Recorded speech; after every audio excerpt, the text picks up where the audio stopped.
Good morning student. आज हम देखते हैं कक्षा 7वीं सुलभ भारती का 7वां पाठ, जहाँ चाह वहाँ राह। इस पाठ की लेखिका है अनुराधा मोहिनी। बच्चों, चाह यानी इच्छा और राह यानी रास्ता। तो जहाँ पर इच्छा होती है वहाँ कोई भी काम करने के लिए रास्ता अपने आप निकल आता है। यह इस पाठ का मतलब होता है या अर्थ होता है। तो आइए हम पाठ देखते हैं। संक्षिप्त परिचय जान लेते हैं इस पाठ का। यह जो पाठ बताया गया है, इसमें मनुष्य के मन में किसी काम को करने की अगर इच्छा हो तो वो बड़े से बड़े काम को भी बड़ी सफलतापूर्वक कर लेता है। प्रस्तुत कहानी में पाठ में एसंबा गांव के बीचों बीच एक नाला बहता था। बरसात के दिनों में बच्चे ये नाला पार करके पाठशाला नहीं जा पाते थे। तो बच्चों के मन में शिक्षा के प्रति, ग्रहण करने के प्रति बहुत ही लगाव था, शिक्षा ग्रहण करने के प्रति। तो उन्होंने आपस में सलाह बनाई और नाले पर पुल निर्माण करने का निश्चय किया। गांव के सभी लोगों ने इस अच्छे कार्य के लिए चंदा इकट्ठा किया, सामग्री खरीदी और कई लोगों के अनुभव से यह काम किया। यानी गांव के सभी लोग मिलकर सामूहिक श्रमदान करके उन्होंने गांव में एसंबा गांव से दूसरे गांव में जाने के लिए पुल बनाया। और इस तरह बच्चों की जो इच्छा थी कि बरसात के दिनों में उनको शिक्षा ग्रहण करने के लिए गांव के बाहर जाने के लिए कठिनाई होती थी, वो समाप्त हो गई। तो हम थोड़ा सा परिचय अनुराधा जी मोहिनी के बारे में भी जान लेते हैं। इनका जन्म हुआ है 11 सितंबर 1961 नागपुर में। अनुवाद के क्षेत्र में अनुराधा मोहिनी जी ने अमूल्य योगदान दिया है। अनुवाद करते हैं, अनुवाद यानी ट्रांसलेशन। विविध पारिभाषिक कोशों की निर्मिति में इन्होंने सहभाग लिया है। वैचारिक एवं ललित पुस्तकों का संपादन भी किया है। तो प्रस्तुत पाठ में लेखिका ने बच्चों की संकल्प शक्ति, समुचित क्रियान्वयन और उससे असंभव होने के काम को संभव करने की प्रेरणा प्रदान की है। आइए हम पाठ पढ़ते हैं। एसंबा गांव के पाठशाला की घंटी बजी। धुआंधार बरसात हो रही थी। वर्षा के कारण प्रार्थना मैदान पर न होकर कक्षा में संपन्न हुई। उपस्थिति लेते हुए गुरुजी ने देखा कि आज कक्षा में बहुत कम विद्यार्थी है। आज इतने विद्यार्थियों की अनुपस्थिति रहने का कारण क्या है? उन्होंने विद्यार्थियों से पूछा। वही नाला गुरुजी, सबने एक स्वर में उत्तर दिया। तो एसंबा गांव की पाठशाला जो थी वहाँ पर प्रार्थना के लिए घंटी बजी। बाहर बहुत ज़ोरों की बारिश हो रही थी। धुआंधार यानी बहुत ज़ोरों की, बड़े ज़ोर से। तो वहाँ बाहर बहुत ज़ोरों की बारिश हो रही थी। वर्षा के कारण यानी पानी के कारण प्रार्थना मैदान पर न लेकर कक्षा में हो रही थी। यानी जब हमारी स्कूल में भी बारिश होती है या पानी आता है तो हमारी असेंबली क्लास में होती है, कक्षा में होती है। तो उसी प्रकार एसंबा गांव की पाठशाला की प्रार्थना भी मैदान में न होकर कक्षा में संपन्न हुई। उपस्थिति लेते हुए यानी अटेंडेंस लेते हुए गुरुजी ने देखा कि आज कक्षा में, आज क्लास में बहुत कम विद्यार्थी है। और इतने कम विद्यार्थी होने का कारण उन्होंने अन्य विद्यार्थियों से पूछा। तो सबने एक स्वर में क्या उत्तर दिया? वही नाला गुरुजी, यानी इस नाले के कारण आज कक्षा में बहुत कम विद्यार्थी उपस्थित है। एसंबा गांव के ठीक बीच से एक नाला बहता था। गांव की बस्ती नाले के एक तरफ थी, पाठशाला और खेत दूसरी तरफ थे। बरसात के दिनों में नाले में कई बार 4 से 5 फीट तक पानी भर जाता था। बड़े बुजुर्ग तो किस तरह अपने गाय बैलों के साथ नाला पार कर देते थे, नाला पार करके खेतों में चले आते थे। किंतु पाठशाला आने के लिए नाला लांघना विद्यार्थियों के लिए संभव नहीं था। अब एसंबा गांव के ठीक बीचों बीच नाला बहता था। गांव की बस्ती एक तरफ थी, पाठशाला दूसरी तरफ थी और उस पाठशाला की तरफ भी बहुत खेती थी। तो इस तरह से बीच में नाला आता था। बरसात के दिनों में कई बार यह नाला बहुत भर जाता था, उसमें बहुत पानी आ जाता था ऊंचाई तक। तो बड़े बुजुर्ग, बड़े लोग तो किस तरह से अपनी गाय बैलों के साथ यह नाला पार कर देते थे, यानी वो उस पर बैठकर ये नाला पार कर देते थे और अपने खेतों में चले जाते थे। लेकिन जो विद्यार्थी थे, छोटे बच्चे थे, उनके लिए यह संभव नहीं था। वो ये नाला किस तरह से पार करते, ये उनके सामने एक समस्या ही थी। जब जब जोरों की बारिश होती, उस दिन कक्षा में विद्यार्थियों की उपस्थिति पर असर पड़ता। अनेक बार विद्यार्थी पूरे सप्ताह पाठशाला नहीं जा पाते। इसके चलते गांव में बरसात, नाले में भरा पानी, पाठशाला से छुट्टी, एसम्बा की यही कहानी, यह गीत गांव में प्रचलित हो गया था। अब जब जब भी ज़ोरों की बारिश होती या बरसात के दिनों में हफ्तों तक बारिश रहती थी, तो बच्चे स्कूल में नहीं जा पाते थे, यानी उनकी उपस्थिति पर असर पड़ता था। कई बार एक एक सप्ताह तक, यानी एक एक हफ्ते तक स्कूल में बच्चे नहीं जा पाते थे, क्योंकि हफ्ते तक बारिश चलती रहती थी। तो इसके चलते गांव में बरसात, नाले में भरा पानी और पाठशाला से छुट्टी, तो यही कहानी, यही गीत बच्चे दोहराते रहते थे और गांव में यही गीत प्रचलित हो गया था, यानी गांव में यही गीत चालू रहता था। पाठशाला में अनुपस्थिति का विद्यार्थियों की पढ़ाई पर बहुत बुरा प्रभाव पड़ता। अच्छी श्रेणी लाने वाले विद्यार्थी भी वार्षिक परीक्षा में पीछे रह जाते। सब परेशान थे, पर क्या करते, मार्ग असंभव था। अब स्कूल में जो है वो विद्यार्थियों की पढ़ाई पर बहुत बुरा प्रभाव पड़ता था, यानी अनुपस्थिति के कारण वो स्कूल में नहीं जा पाते थे और उतना सिलेबस उनका आगे चला जाता था, वो उतना उनको समझ भी नहीं आता था, पढ़ाई उन बच्चों की समझ में नहीं आती थी, जो बच्चे इस समय स्कूल में नहीं जाते थे पानी के कारण, एसम्बा गाँव के। तो अच्छी श्रेणी लाने वाले, यानी फर्स्ट क्लास में आने वाले विद्यार्थी भी वार्षिक परीक्षा में पीछे रह जाते थे। सब परेशान थे, पर क्या करते, सब यानी एसम्बा गाँव के सभी बच्चे परेशान रहते थे, उनको समझ भी नहीं आता था कि क्या करें, क्योंकि इससे बचने का कोई मार्ग उनको दिखाई नहीं देते था। असंभव में मूल शब्द संभव होता है। यही संभावना एक दिन एकाएक काम कर गई। हुआ यह कि उस दिन भारी वर्षा के कारण एसम्बा के अधिकांश विद्यार्थी पाठशाला नहीं जा पाए। सो दोपहर बाद बरसात थोड़ी रुकने पर चौपाल के बरगद के पेड़ के नीचे चबूतरे पर बैठे हुए आपस में बातचीत कर रहे थे। अब असंभव शब्द में भी संभव शब्द छुपा है ना। असंभव शब्द में मूल शब्द कौन सा छुपा है, संभव, यानी जो काम होता नहीं वो भी करने की प्रेरणा इसी असंभव शब्द में मिलती है। तो यही बात एक दिन हो गई। एक दिन क्या हुआ कि ज़ोरदार बारिश हो रही थी, तो एसम्बा गांव के विद्यार्थी पाठशाला नहीं जा पाए। दोपहर के बाद थोड़ी सी बारिश रुकी तो बच्चे सब मिलकर बरगद के पेड़ के पास, जो नीचे चबूतरा था, वहाँ पर आकर बैठ गए, आपस में बातचीत करने लगे। तभी तुषार ने कहा, अरे इस बरगद के पेड़ में भूत है, यहाँ क्यों बैठे हो? भूत वूत सब कोरी कल्पना और बकवास है। क्या हम में से किसी ने भूत देखा है? सब केवल मनगढ़ंत बातें हैं, जूही ने कहकर बातचीत आगे बढ़ाई। आज एक और अनुपस्थिति लग गई मेरी। अब तो 14 अनुपस्थितियाँ हो चुकी इस बरसात में।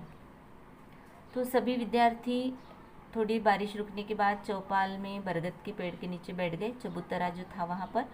तो अचानक से तुषार ने कहा कि इस बरगद के पेड़ पर भूत है। तो उसकी यह बात सुनकर किसी ने कह दिया कि भूत वूत सब कोरी कल्पना होती है, सब बकवास होता है। क्या तुमने कभी किसी भूत को देखा है? यह केवल मनगढ़ंत बातें हैं। मनगढ़ंत यानी मन से गढ़ी हुई, मन से की हुई बातें हैं। तो यह कहकर वो बातचीत करने लगे। आज एक और अनुपस्थिति लग गई मेरी। अब तक 14 अनुपस्थितियाँ हो चुकी इस बरसात में, उज्ज्वला ने परेशानी भरे स्वर में कहा। उज्ज्वला नाम की जो लड़की थी, उसने कहा कि आज की मेरी फिर से एब्सेंटी लगी है, यानी आज की एब्सेंटी पकड़कर टोटल मेरी 14 दिनों की एब्सेंटी लगी है।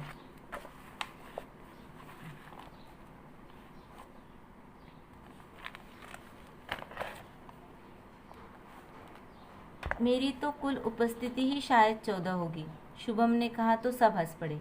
लेकिन क्या हम हर बरसात में ऐसे ही चर्चा करते रहेंगे और अपनी पढ़ाई का नुकसान होने देंगे? क्या हम ऐसे ही हाथ पर हाथ धरे बैठे रहेंगे? आशीष ने गंभीर स्वर में पूछा। हम कर भी क्या सकते हैं, हम तो बच्चे हैं, तुषार ने कहा। सच कहा तुषार तूने। क्या बच्चे कर भी क्या सकते हैं? हम बच्चे कर भी क्या सकते हैं? इस वाक्य को गीत की तरह गाकर, एक साथ तालियां बजाकर वहाँ बैठे बच्चे ज़ोर ज़ोर से हंसने लगे। अब तुषार ने भी कहा कि मेरी अनुपस्थिति लग गई, उज्ज्वला ने भी कहा कि मेरी 14 दिनों की अनुपस्थिति लग गई। तो शुभम ने कहा कि मेरी तो शायद इस महीने की उपस्थिति 14 दिन की है। तो सब हंस पड़े। लेकिन हम ऐसे बरसात के समय में क्या कर सकते हैं? सभी बच्चे एक साथ चर्चा करने लगे। हम ऐसे ही हाथ पर हाथ धरे बैठे रहेंगे? आशीष ने गंभीर स्वर में पूछा। गंभीर यानी बहुत ही यानी विचारपूर्वक स्वर में उसने कहा। तो हम कर भी क्या कर सकते हैं? तुषार ने कहा। हम बच्चे हैं, हम कुछ नहीं कर सकते।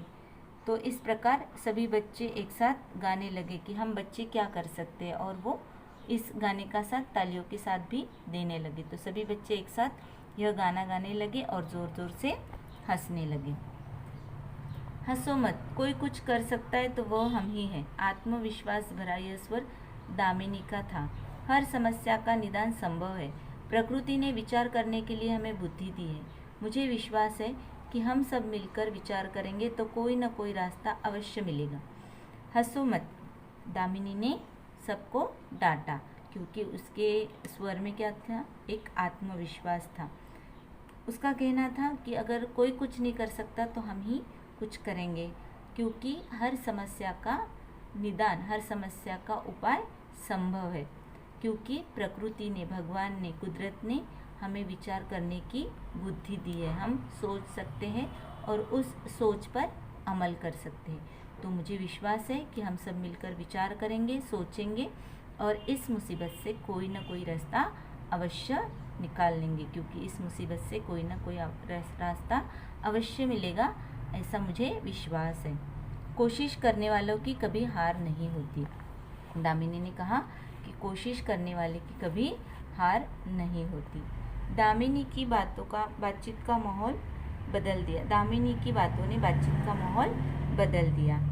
हर कोई गंभीर होकर समस्या के हल के बारे में सोचने लगा। अब दामिनी ने जब ऐसे कहा तो सभी थोड़ा गंभीर हो गए और सभी इस समस्या के बारे में सोचने लगे। कौन सी समस्या? बरसात के दिनों में जो एसंबा गांव में नाला भर जाता था, वह समस्या।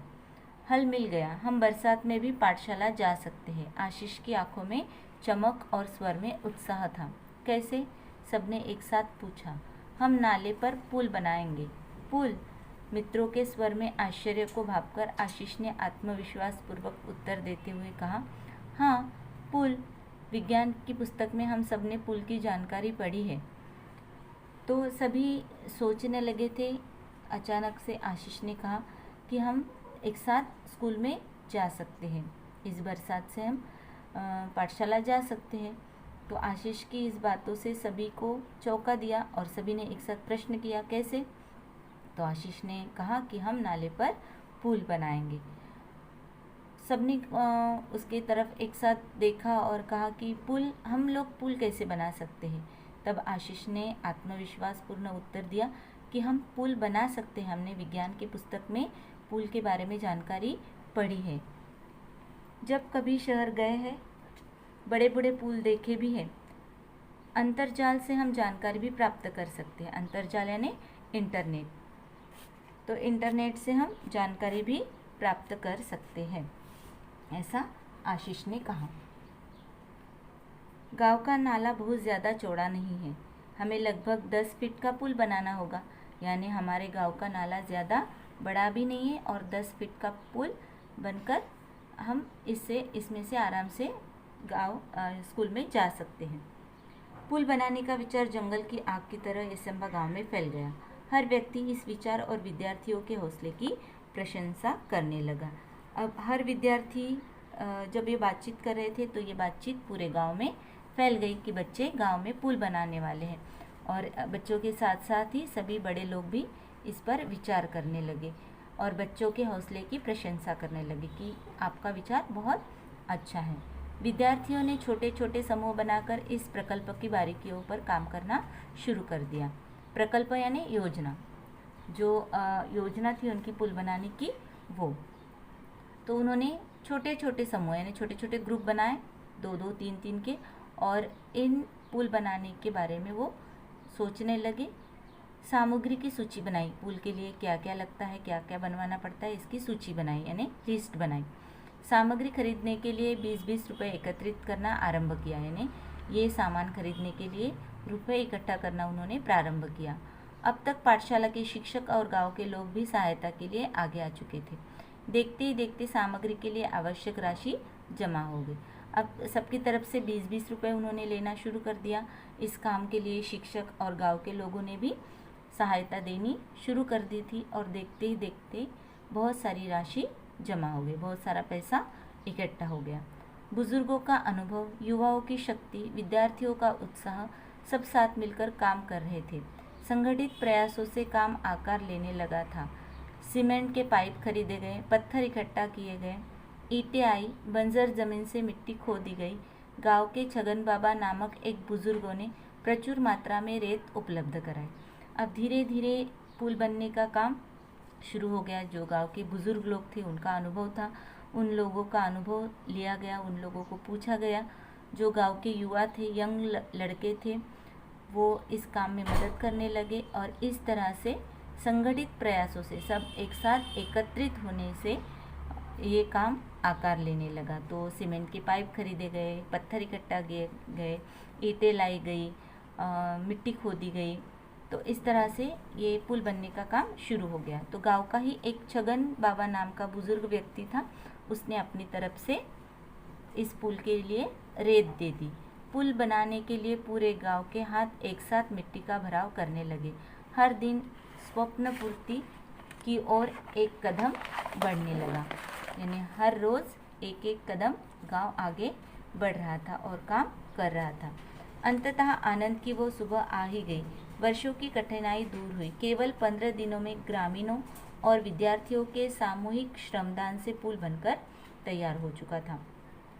पूरे गांव के लिए यह अद्भुत उपलब्धि थी। सभी ने एकता, संगठन और श्रमदान का महत्व भी समझा था। लोगों के प्रयास से, सबकी मदद से पुल बनकर तैयार हो गया और वो शुभ दिन आ ही गया। आनंद की घड़ी आ ही गई कि केवल 15 दिनों के श्रमदान से बच्चों ने पुल बना दिया।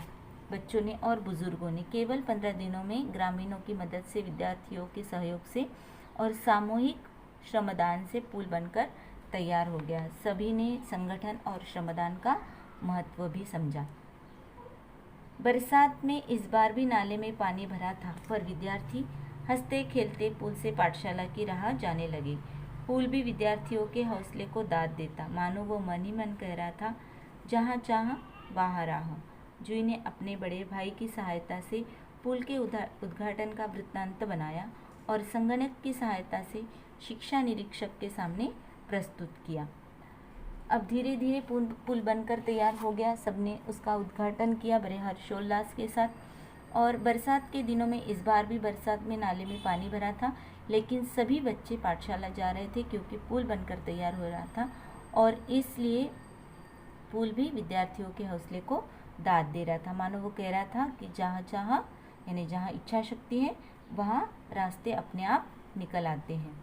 तो जूही ने अपने बड़े भाई की सहायता से पुल के उद्घाटन का वृत्तांत, जो वृत्तांत होता है कि किसने इसका उद्घाटन किया, ये पुल बनकर किस तरह से तैयार किया, यानी अखबार में जानकारी देने के लिए इसका वृत्तांत बनाया और संगणक की सहायता से, संगणक यानी कंप्यूटर की सहायता से शिक्षा निरीक्षक के सामने अपना यह वृत्तांत उसने प्रस्तुत किया। तो बच्चों, आज हमने पाठ देखा है, जहाँ चाह वहाँ राह। उम्मीद है आपको यह पाठ ज़रूर पसंद आया होगा और समझ में आया होगा।